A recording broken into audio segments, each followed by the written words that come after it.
السلام عليكم ورحمة الله وبركاته. هذه رسالة موجهة إلى وكالة إلكا للأنباء بخصوص الشباب الأربعة الذين تم ترحيلهم من ماليزيا.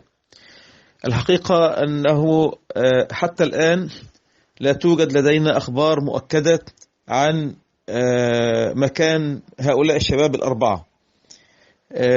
أغلب الظن أنهم لا زالوا موجودين في بانكوك في تايلاند، وهم يتشبثون بعدم ركوب أي طائرة متجهة إلى مصر. أيضا مسألة تسليمهم إلى مصر يعني يشوبها كثير من الشبهات، ولم نسمع من أي إدارة مصرية أنهم قد سلموا إليها هناك. لذلك فمن المرجح أن يكونوا موجودين في بانكوك في تايلاند. أمس سافرت زوجة إحدى هؤلاء الشباب الأخ عبد الله، وهي أسترالية الجنسية، إلى تايلاند لمحاولة البحث عن زوجها ورفاقه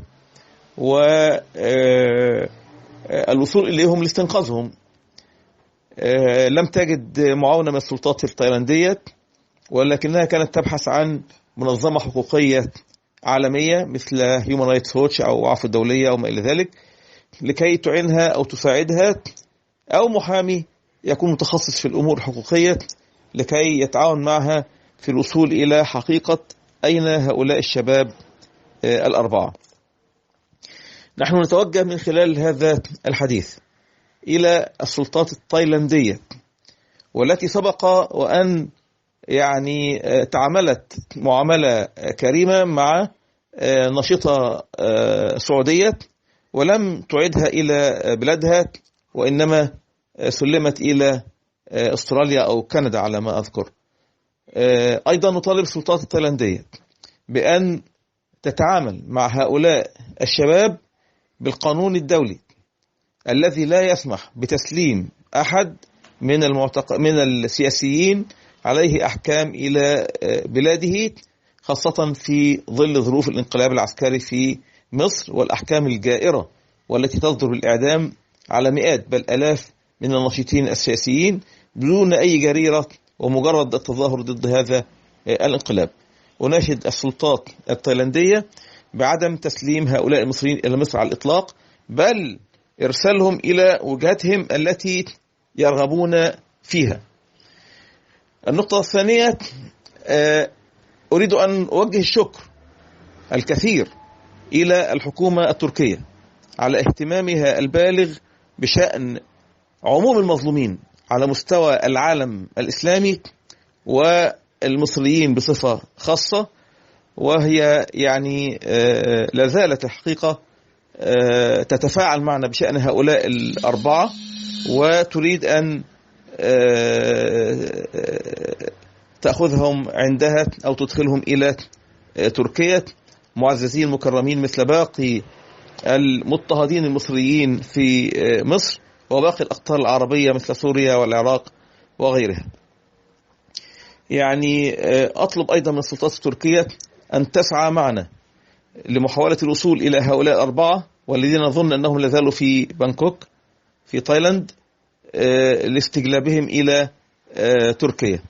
والحقيقة أقول أن سمعنا أن هناك مطالبة أخرى من كندا لاستخدام هؤلاء الأربعة أيضا عندها.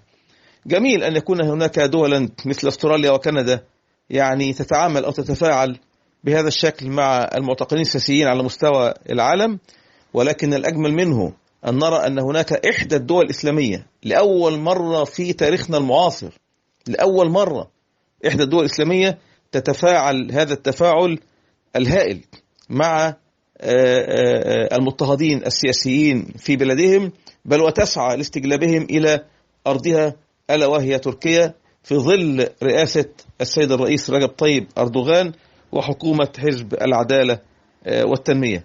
هذا فعل من صميم دين الإسلام، هذا نصرة للمظلومين، هذا فيه كرم ضيافة من شعب مسلم وهو الشعب التركي المضياف الذي استقبل ملايين المهاجرين من سوريا والعراق وليبيا ومصر وغيرها واليمن وغيرها من البلدان العربية والإسلامية بشكل يعني مذهل وهائل لم نره في أي بلد إسلامي آخر في العصر الحديث، ولم نره أيضا في أي بلد في العالم يستقبل قرابة 5 مليون لاجئ من البلاد العربية في السنوات الأخيرة فقط. أسأل الله عز وجل أن ينقذ شبابنا الأربعة من الوقوع في أيدي السلطات المصرية التي لا تعرف إلا ولا ذمة في أي مصري معارض للنظام الفاجر، النظام العسكري في مصر. وأسأل الله عز وجل لهم أن يحميهم وأن يجلبهم إلينا هنا في تركيا خير من أي بلد آخر يذهبون إليه. هذه رسالتي إلى وكالة إلكا للأنباء.